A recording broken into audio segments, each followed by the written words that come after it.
I'm Daryl Densford. I'm at the Maneuver Center of Excellence at Fort Benning, Georgia. I'm meeting Chaplain Estella Karr here today. She's one of the battalion chaplains. She's also the OIC of the Interfaith Chapel here at the MCO building. So we will be chaplains and chapels drinking coffee. I hope you'll stay tuned. Hi, my name is Estella Karr, and I am the chaplain at the S1-E4 Interfaith Chapel, which is what I'm going to introduce y'all to. So we do in processing, out processing here, and to get a chance to get to know each other, and then if you keep coming this way, we have a bunch of resources that are available for free for any soldiers or civilians. The building that we're in is the Maneuver Center of Excellence, and it has the armor and the infantry, and so we have also a lot of civilians, like also the CG is here, so sometimes we have a lot of different interesting people come through here, and so but we have all these resources available to whoever comes through, as well as we also place them at different bins around the unit. Our battalion has over 1,500 people, and so it's quite large. We do have coffee. There's a little Keurig thing over there, and so we do want to do the chaplain and coffee thing. Now, when I first set this up last summer, this actually was here, but it was like all these pews were like all squished up over there, and then all those couches outside were all squished in here, and that other room was originally, when I first got here, it was the mail distro, like the mail room, and that was like the first half of it, and then it was like 2 cubicles, and so nobody knew this was back here. And so thank God that we were able to get this location. And I remember when I was in Tribolic, and they told us that if you're located right next to the commander, nobody's going to want to come talk to you. And so that was the first thing I wanted to do, was move us away from the commander. Getting their support, we were able to move over here. And this prayer room is sometimes used. And also we've had actually like 2 weddings here, so very small weddings. But if somebody needs to get married like real quick, then this is a convenient place. I'm in the Interfaith Chapel in the Maneuver Center of Excellence with Chaplain Estella Karr. I might mention you've noticed that we're drinking water instead of coffee.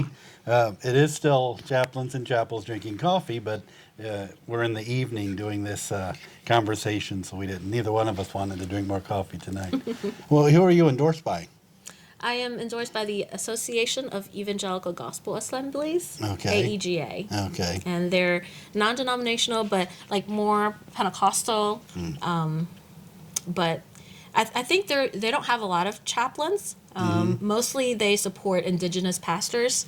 And so, but they've been super supportive. They're such a great group to work with. And like anytime I needed anything, they were always there. And even when I first was getting ready to join, I was applying to be a chaplain. And I mean that's another whole story of like how God made this all happen, because I didn't think I was qualified, but one of the things was I didn't have enough like experience, and so like in ministry, and so they actually connected me to some of their other churches in the area. So yeah, I thought that was really nice. So you could get the experience. Yeah. I mean, I ended up not going with them. I ended up continuing with the church that I was at, and then found another like sister church that but I mean, I just thought that was really nice. Make it available, yeah. Yeah, That's good. yeah. So have you always been part of independent churches?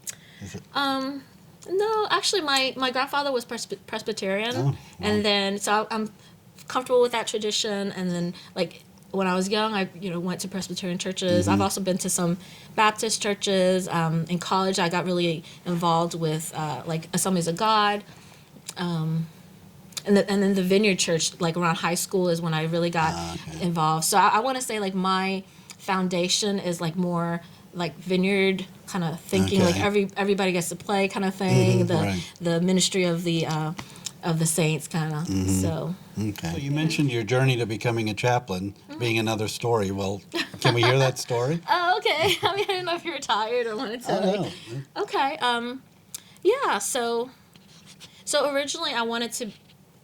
I had this heart, like beginning in college, I had this desire to be a missionary. And so I majored in well, psychology, because I was like, I wasn't sure if like I had what it takes to be a minister, and so I thought, let me just kind of put my foot in the door there, into like helping people. But then, toward the end, I felt like, yeah, I might want to go into missions, because especially because I was part of Chi Alpha and the Assemblies of God, and they really focus on reaching international students, and I love that, and I love all my international friends, and so I ended up like focusing more on like the linguistic side. I was thinking I might want to go overseas to teach English, to in countries where they don't welcome missionaries. And so that was originally what I was wanting to do. But then ended up like life, crazy things happening.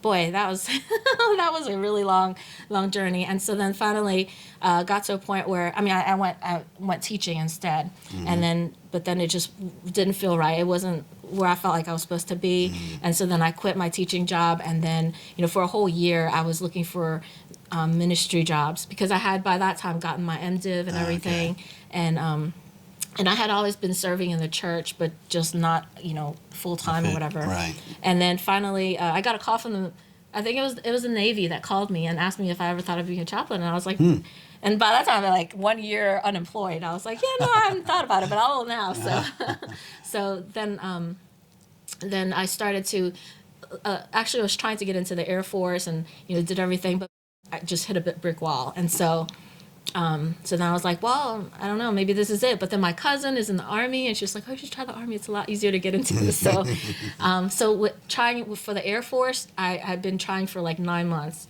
And then I started working towards everything that I needed to for the Army. 4 months later, I was swearing in. So that was like amazing. And even that whole journey, like some of the requirements, I didn't even think I had what it takes, because you have to have like 2 years of full time and all that, but then the recruiter said whatever it was that my endorser said, and so my endorser, I told my endorser that I didn't have 2 years full time paid, but I had like 9 years of non-paid, part-time paid, and so they were like, we'll just cut you the difference and we'll give you 4.5 years. I was like, yes. And so that was like a big check. And then the wedding, and then the funeral that you had to have done, and like I was serving in this little church, and there wasn't anybody close to death. There wasn't anybody about to get married. And so, but then God put it in my idea, like put an ad up on Craigslist. So I put an ad, I want to marry you for free. So I got 3 weddings out of that. Oh, wow. Yeah. Wow. And unfortunately, my ad for the funeral didn't really take. And the recruiter said for me to go to like different funeral homes and offer to do funerals. So I did that, and I went to like 6 or 7 of them, and I was like waiting and waiting. One of them I had like waited almost a year. And so then starting from when I was with the Air Force, and so I just kept waiting. And so then I was like, well, God, if you want me to, because by that time I had everything done. And then, and I was like, God, if you want me to be a chaplain, you're gonna have to make this happen, because this is the only thing I'm just like waiting for this to happen. So I actually put a Facebook request for my friends to pray for this, for me to get one funeral. And the very next day, this is how you know this is God. Right. It's like the next day I get a call from one of the funeral homes, and it's like, we have a funeral, we need you to do it. So I was like, that's excited, neat. But like someone just died. Yeah, so, right. Yeah, that's what I was thinking. You need somebody to die so that you can. But, Yeah, so it's kind of like bittersweet. So, but that morning of the funeral, I'm like calling my recruiter, like, can you set up my senior chaplain interview? I'm like ready to go. So yeah, so that was exciting, neat. And it's just especially like feeling like, I'm where I'm supposed to be, and this is God's will for me, Right. And so even though I got hurt, being in Chabulik and then whatever, like all that, but I just knew that this is where I'm supposed to be, and it was going to work out. So. And when things get hard, when you look back on that, Yeah. This is where God wants you. Yeah. That helps you get through those times. Yeah, for sure. All right, so you're on your way out. How long have you been here? I've been here for 2 years. Okay. Has it been a good time? It's had its ups and downs, but I feel like I've learned a lot, and I think overall it's been good, and I love my job. So of course I have to. That always helps. Yeah. Right, right. So this was your first assignment. It was. And what type of battalion was it? Or is it? Well, so it's a 381 Armored Regiment. So I came here thinking I was going to be riding in tanks, and I've seen one. I think it was at the museum. So it's been. I mean, I think what our unit does is we're providing support for like administrative wise for the whole installation. So Okay. our unit's really large, and it incorporates a lot of different groups. So from we have the ammunition supply, the guys who supply ammunition to all the trainees, and then we also have like sim center, and then we also have legal office and the in-processing office. We have the international students. We have maneuver captain's career course, and as well as all the instructors for that. And then we have the band, so they're wow. fun. Mm-hmm. And then a bunch of other random different. So you but have it's permanent interesting. party as well as students. Yes. You have a mix. Oh wow. Mm-hmm. Okay. So We even have a chaplain within my unit, a major chaplain Vineyard, and he teaches ethics. the ethics. So he's in Yeah. your. Mm-hmm. Okay, interesting. Okay. Yeah. Okay. So how many's in your unit altogether? About. Over 1,500 Okay, so that's a large battalion. Mm-hmm. Oh, you see Yeah. every one of them every week? every day. No, when I walk the halls, I have such a terrible memory. I can't remember if I had met certain people. So I just feel like I need to just say hi to everybody. That's good. In case I don't want to miss anybody Right. and make them think that I'm just ignoring them. Right, So just, exactly. That's good. So what's been the greatest challenge as a chaplain in this battalion? one was my, just coming in was my immediate supervisor. Unfortunately, he was kind of like a toxic leader, and so it was really difficult working with him, and just made everything difficult. But after a while, he ended up being fired. Other people had issues with him as well, so that was a great relief to everyone. And then the other challenge has been just trying to work with my 56 mic. And I don't know if that's just like a new chaplain thing. So I don't think probably either of those has maybe a specific to this unit, Right, but I think, just learning how to, learning what it is that they need and how to help them. But I think maybe if I think about what specifically to this unit is the challenge, it would just be figuring out who all is part of this unit and how to support all of them. And even within the last 2 months, I mean, I think the NCO Academy, when we were doing all those religious accommodations, I had some people from the NCO Academy coming to me, and I was like, well, who is your chaplain? And they said they didn't have one, but my unit does some administrative work for them. Right. And I'm thinking, because my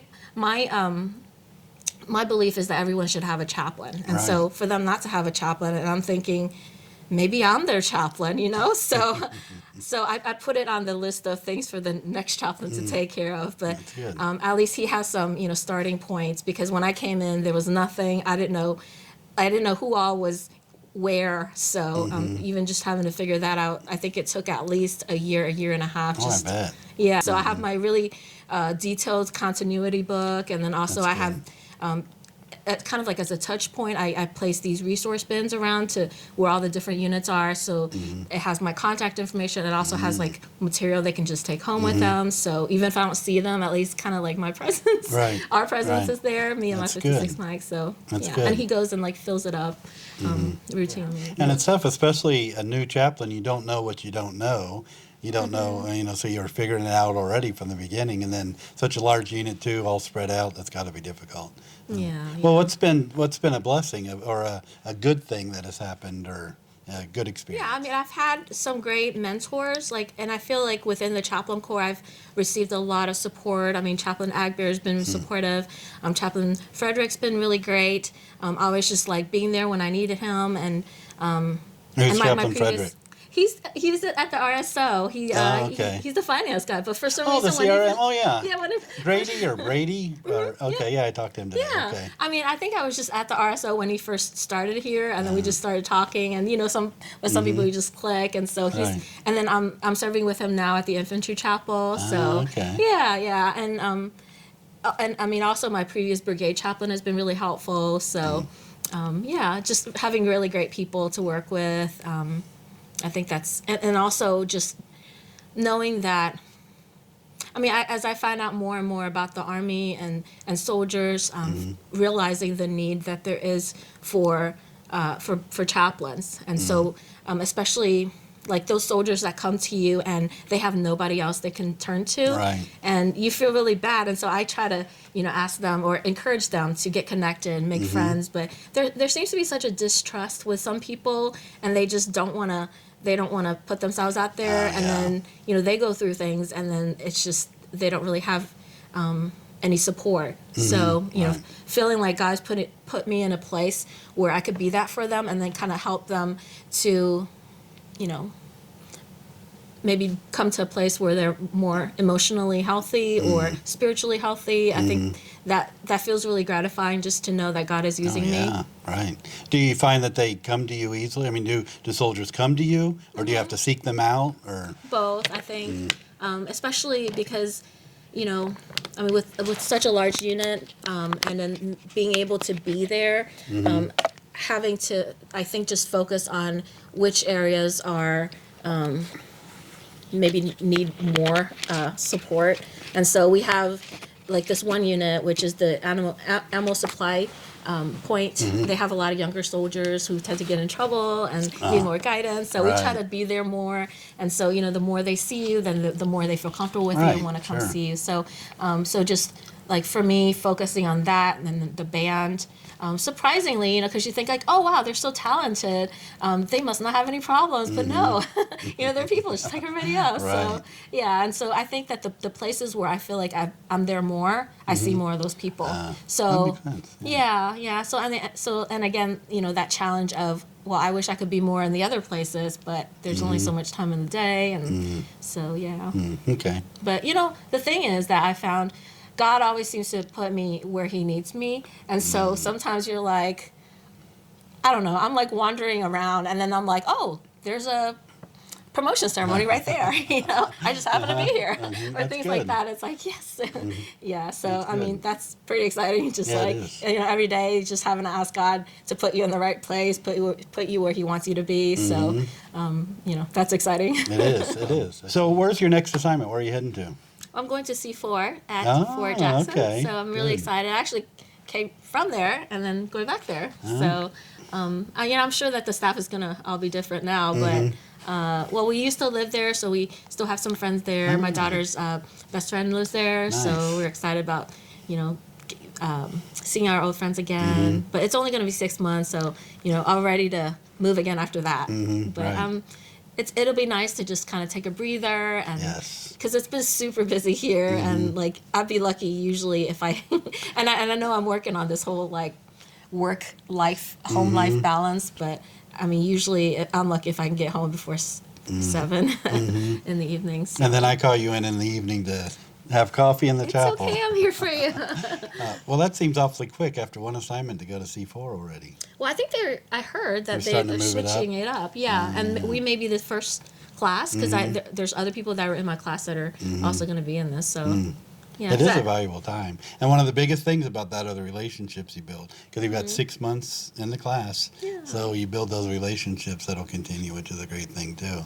Yeah, and it was also exciting to be like, oh, I know these guys, because I was actually at USACS for like a whole year, and so I have met a lot of chaplains throughout that. I was injured, and so yeah, and then it took me like okay. a year to recover. So Wow. yeah, Okay. it was a great opportunity to meet a lot of great people. Yeah, I though. guess so. Yeah. I was a snowbird for C4. So I was there a couple months early, but not like a year. But anyway, but good opportunity. So did you help out? Did you have to go into the office and that and do things? Yeah, they made me, or Chaplain Tong, he made me the XO of Chibolic. But basically, I was just like helping out wherever they needed help, organizing like the office supplies. So, yeah. Right. Okay. Chaplain Tong, he followed me in Germany in 3159 ARB. Oh, nice. The one deployment he followed me, so I knew him a little bit. So of the over 245 years of the Chaplain Corps, women chaplains have just been around for, what, about 50 years. Have you found being a woman chaplain, has it been difficult? Has it been helpful? What's been your sense? Yeah, there are some challenges. So that difficult leader that I would mention to you, I think that was one of the things that he had an issue with. And I actually asked one of the female commanders that was there at the time if she thought maybe there's some kind of A bias, maybe, bias or something going on, and as she thought about it, she did mention that something. So it could be that, and sometimes I do feel like, is it this way because I'm female? And maybe even with my religious affairs specialist, it's like, are they not wanting to listen to me because I'm a female? So you never really kind of know, and that's always kind of in the back of your head is like, could that be because of but you can only do what you can do and just like keep going.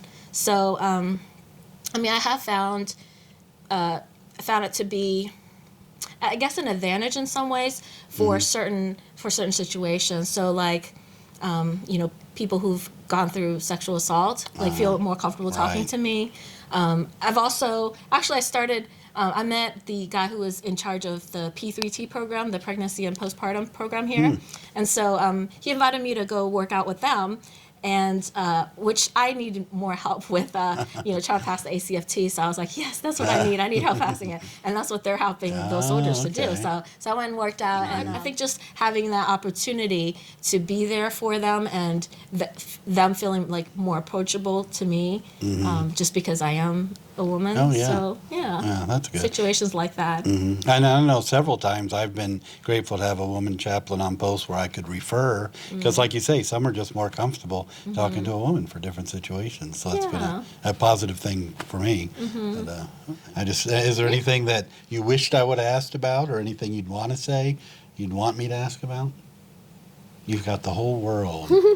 Well, I think just being able to share my story of how I became a chaplain, I think, I just feel like it's a great testimony, because it's like, oh God, like I did not do it. I couldn't have done it on my own. And so just knowing that, like we were talking about, like, knowing that that's where God wants, this is where God wants me. I mean, that's, for me, the highlight of me being a chaplain is just like, and then also just feeling, that I'm making a difference.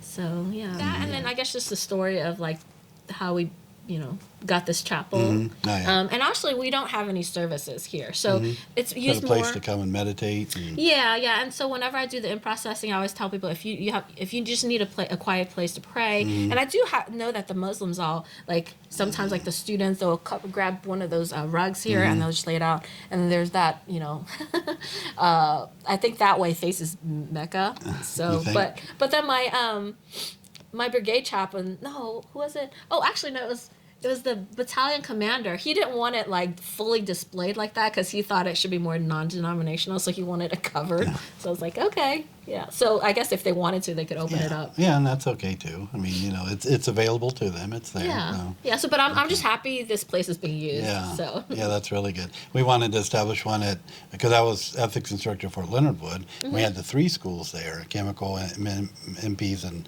engineer. And we were wanting to do something like this and couldn't get a space to be able to do it. So it's really a neat accomplishment that you've been able to do this. Yeah. Well, I mean, it's by God's grace. But, I mean, just the fact that that we were here, like, we were able to make this happen, and that I had all the support from the leadership. It's just been amazing. That's a neat thing. Yeah. And I think it's really key, especially being in building 4. This is like the main MCOE building, and so to have a place of worship here, I mean, I think that says a lot of, like, the support from the leadership on, we want to support the freedom of religion and faith, and we want to support that, and it's in the middle, Yeah, so I was going to say, right inside the main door. It's yeah, right. Yeah. So it's like, this is really key. I think this is a key location, and I think God can really use this to be able to like minister to soldiers, and so Yeah, I'm hopeful and optimistic as to what can